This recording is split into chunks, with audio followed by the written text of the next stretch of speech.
The beginning of mankind's disobedience is seen in the history of Adam and Eve. Then, what is the sin of Adam and Eve? The Bible shows that it is the sin of eating from the tree of the knowledge of good and evil. Simply speaking, it is the sin of disobedience. When we think that all sins begin with disobedience, we can easily understand that obedience, which is the opposite of disobedience, is something very valuable that we cannot exclude from our life of faith. The mother of George Washington, who is the first U.S. president, heard many compliments about her son from the people who came to celebrate her birthday.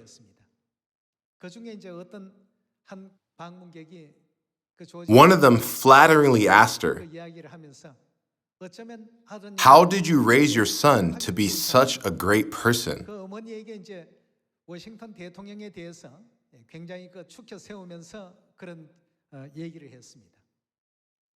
And she answered, "I only taught him to obey the word of God."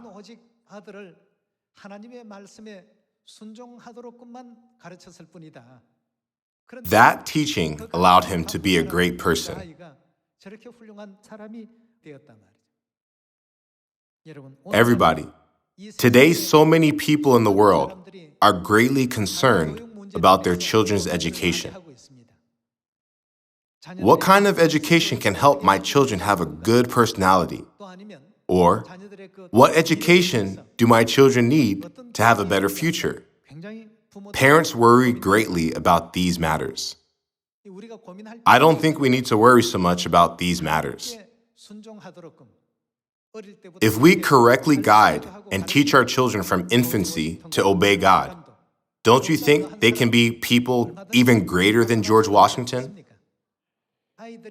Children obey their parents until the age of 2 or 3, when they are able to do things by themselves, like eating on their own. Once they think that they are able to function independently, they begin to become disobedient. They do not listen. When they are younger, they listen right away, saying, "Okay, Mom." But they begin to get stubborn once they get older, when they can do things on their own as they want. Stubbornness itself is disobedience.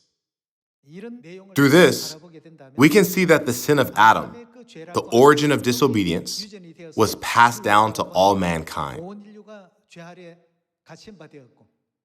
Being imprisoned by sin, no one can escape eternal death. Let us see the teaching in Romans chapter 5, verse 12. Therefore, just as sin entered the world through one man, and death through sin, and in this way death came to all men, because all sinned. For before the law was given, sin was in the world. But sin is not taken into account when there is no law. Nevertheless, death reigned from the time of Adam to the time of Moses, even over those who did not sin by breaking a command, as did Adam, who was a pattern of the one to come. But the gift is not like the trespass. For if the many died by the trespass of the one man, how much more did God's grace and the gift that came by the grace of the one man, Jesus Christ, overflow to the many? Again, the gift of God is not like the result of the one man's sin. The judgment followed one sin and brought condemnation, but the gift followed many trespasses and brought justification.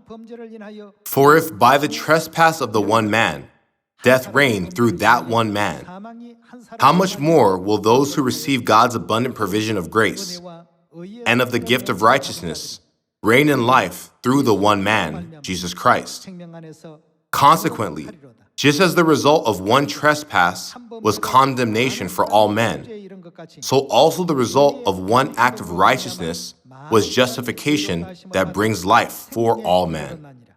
For just as through the disobedience of the one man, the many were made sinners, so also through the obedience of the one man, the many will be made righteous. Brothers and sisters, all sin which mankind inherited from Adam can be forgiven through Jesus Christ. Therefore, there are two important words which we must consider: disobedience and obedience. Through the case of one man's disobedience to the word of God, all men sinned. Through another case, one man's obedience made all men righteous. Doesn't this allow us to easily understand how our acts of obedience and disobedience will affect our life of faith? Let's see Hebrews chapter 5, verse 8. Although he was a son, he learned obedience from what he suffered. Even though Jesus is God, he came to earth in the flesh to open the path of obedience so that his children could follow his path set before them. When we read verse 8 again, it reads, although he was a son, he learned obedience from what he suffered, and once made perfect, he became the source of eternal salvation for all who obey him. Brothers and sisters, for Christians, living in obedience to the Word of God should be of the utmost importance. Then, let us see what kind of blessing God has prepared and promised for those who obey him. Let us see Deuteronomy chapter 28, verse 1. If you fully obey the Lord your God and carefully follow all his commands I give you today, the Lord your God will set you high above all the nations on earth. All these blessings will come upon you and accompany you if you obey the Lord your God. You will be blessed in the city and blessed in the country. The fruit of your womb will be blessed, and the crops of your land and the young of your livestock, the calves of your herds and the lambs of your flocks. Your basket and your kneading trough will be blessed. You will be blessed when you come in and blessed when you go out.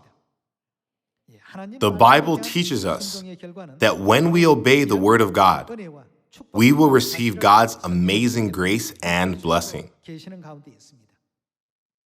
Today, let us accept the will of God and become the children of Zion who follow father and mother wherever they lead us.